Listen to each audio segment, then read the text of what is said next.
I would like to know a little bit that how you are engaging the help there, since it's a very, very bad situation, and how do you see it from your point of view?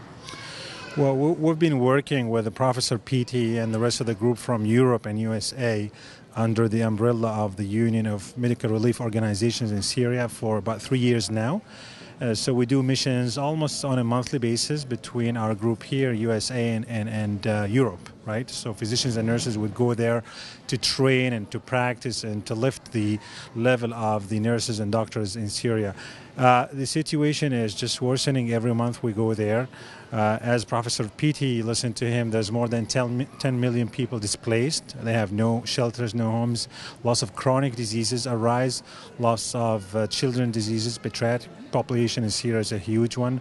And on top of that, we have the daily wounded. There's about 1,000 wounded on a daily basis on top of the number of yesterday that we have to deal with. So deploying the medical supplies and sending the medical supplies and all these logistics are not easy in a war zone, as you can imagine. Regardless of the help from others, we should also be believing in supporting ourselves also. So are you satisfied within the community work done in the Syria by the Muslims to help the situation? To be honest with you, I'm not quite satisfied because the people in the community are scared. This is a war zone. And, there are extreme group and there is a regime and this and that. There's coalition there. But we are doing medical relief work. If you are confident of what we're doing, and we know that's a duty, and that's a humanitarian duty, before it is a duty of the community, before we're not really supporting them because they're just like our brothers and sisters. We are doing this because it is the worst humanitarian crisis on earth, as said by UN, since World War. So it's worse than what happened in Rwanda, what happened in Bosnia, what happened everywhere in the world since the World War. So if you believe in that, if you believe what we're doing is the right thing, we should not be scared because many people, they still don't show up here when we do fundraising. And they say, I'm really afraid. I don't know what's going on. What's going on there is a humanitarian crisis. People dying every day. Women and kids dying to death. So regardless of what's the political issues, we're not engaged in that. Or what we're asking is to help the people over there. And I think people who has a clear mind should pitch in and should either, give their efforts, like Professor P.T. from France. He's not even, from the community, but he's doing his job, or donate or give any expertise he can do. You need lots of medications, you need lots of surgical equipment. I'm talking about as far as medicine goes. You need lots of supplies on a monthly basis. And if you don't provide them with the supplies, we have enough nurses and doctors over there, and Professor P.T. and his team are working on training them. But we need to provide them with the donations, with the supplies. And I think if we do that, the people can take care of themselves, and they're doing that actually because the international community is absent. There is no UN in Syria, especially in the areas being bombarded on a daily basis. They're just going to Damascus, to the capital, but they don't exist in the areas where it's bombarded and being bombed on a daily basis. So we, as international community or as NGOs in the world, we are not doing what we have to do toward the people inside Syria. But if we do our job, I think they can take care of themselves. Thank you very much. I appreciate it a lot. God bless you. Thank you very much. Thank you. I appreciate the event you have organized. It is really, really very successful. Do you think that you have raised the money up to the goal you wanted to raise? Alhamdulillah Rabbil Alameen. طبعا it's never enough. As you see, the wound is really deep and the need is huge. But Alhamdulillah Rabbil Alameen, with such a, it's not a big crowd, but Fadlillah, it's a great success. Over $110,000. It's definitely a success. Alhamdulillah Rabbil Alameen. So what do you think with this money, how you are going to contribute in the woes and wounds of that society? And as I see that there are so many people who are willingly doing so much effort, then what are the problem and consequences you're facing there? Yeah. Well, as you see, we're collaborating with an organization of professional, experienced doctors. Alhamdulillah, they know what they're doing. So in the presentation, they had exactly broken down what is it that they need in terms of the supplies, in terms of the training. For example, as you heard, $150 per person to be trained, whether it's a doctor or a medical staff. So the list of required funds is pretty detailed, and the funds will, inshallah, go to the right place. So my another question in context of your talk will be that when you're spending so much money on trained people, do you think that that is your immediate need, or what is the main focus there? Like, what is the immediate need right now? Because when you have a crisis like that, then you have to think about what is your priority, your main goal. Prioritizing is definitely the issue because the needs are everywhere. So it's supplies, medical supplies, food. And now the focus of tonight's fundraiser is on the medical side of it. So between supplies, equipment, medicine, training doctors to be able to deal with the situation as you saw.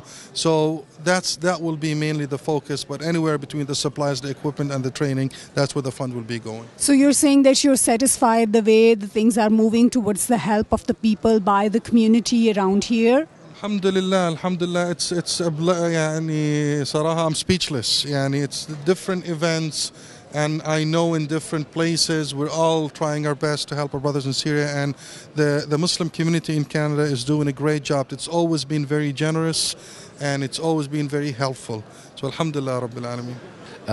We've been doing the relief, and especially for medicals and hospitals for the past 3 years, and I believe the need is more and more day by day because, like the pain and the a lot of people really countries more suffering than before.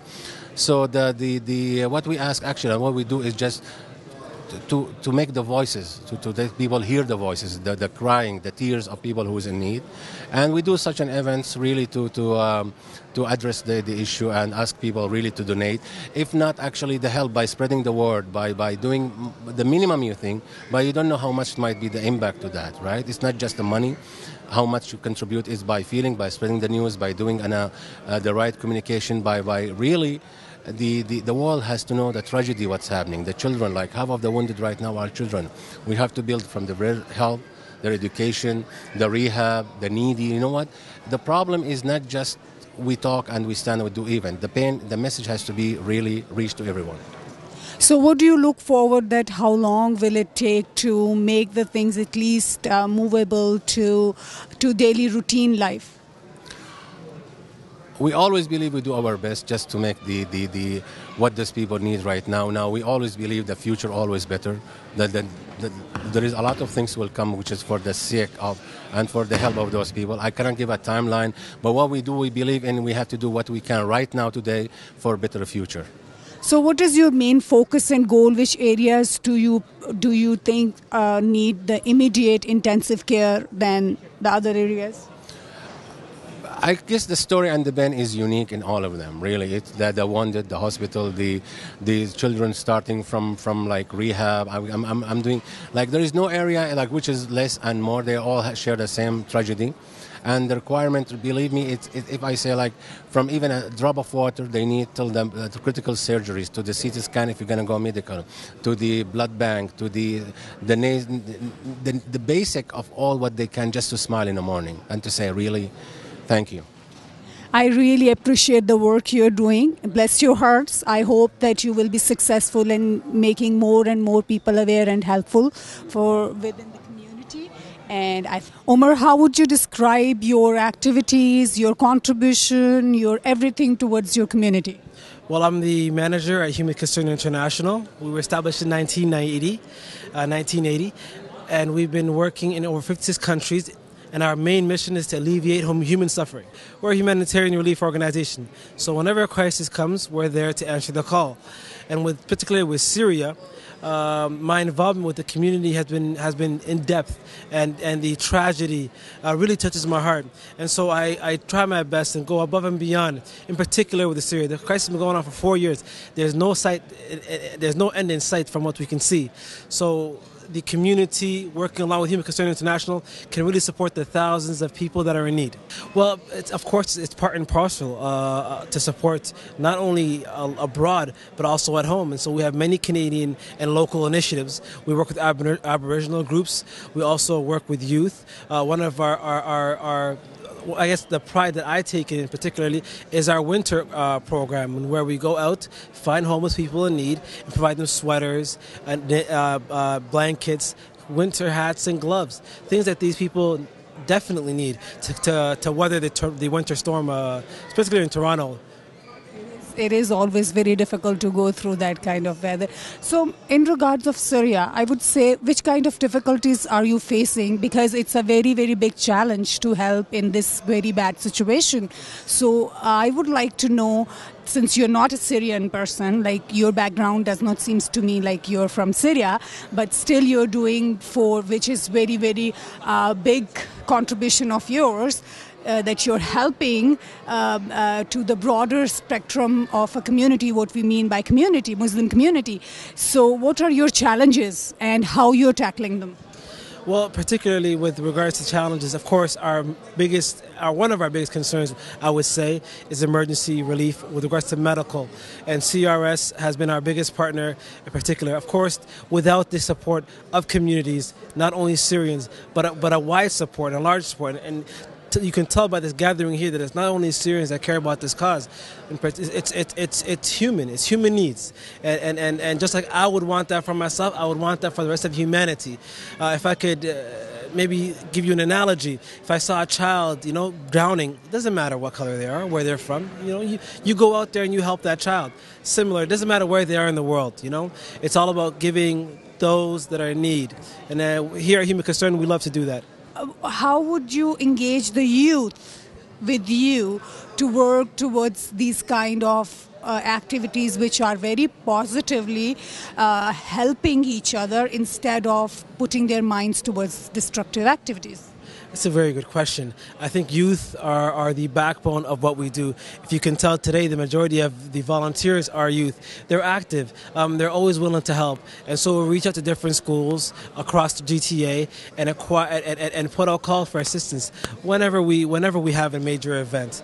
And so their youth and they invigorate our initiative towards those that are in need, and they impassionate us. Of course, you saw today in the videos that the majority of the people are serving are youth, right? And so, of course, it's really for them to be a part of that and to grow up helping others, I think gives them that feeling that they're giving back to the community. Thank you very much, Umar. Mariam, I saw you sitting on the volunteer table and giving tickets to the people. So what motivates you to work and participate in such activities? Well, I feel like people need to know and be aware about what's happening in other countries, and we need to help them, and they need help. So what do you think about Syria, the situation in Syria? Because particularly tonight we are talking about Syria, right? We are helping the kids there. So have you watched any documentary, or how aware you are about that? I'm aware, and I feel like it's really sad what's happening right now, and I think all they need is our support, and they need people to help them. Anura, as I saw you donated also, and you're very much into this all event. So what do you think about that? Well, I think this event was a great turnout. We definitely had a full house. It was amazing to see the community involved, to see Canadians from all walks of life come down and support a great cause. As we see what's happening in Syria, it's a crisis, and we should all be able to contribute as much as we can. I would like to know that as a woman participating in this society, which is very and being a Muslim women also. So what are your feelings and opinion that how do you feel? Do you feel any kind of disadvantage being into a certain type, or you feel like, no, I am Canadian and I'm getting what I deserve? Yeah, definitely do not feel disadvantaged. If anything, I've been given the opportunity to use my creativity, to use some of the skills that I as a woman have compared to other men that I work with, I've been given the opportunity to go full force. Religion doesn't really play a role, and I never seen myself as a female playing a role, as a role in terms of providing that disadvantage.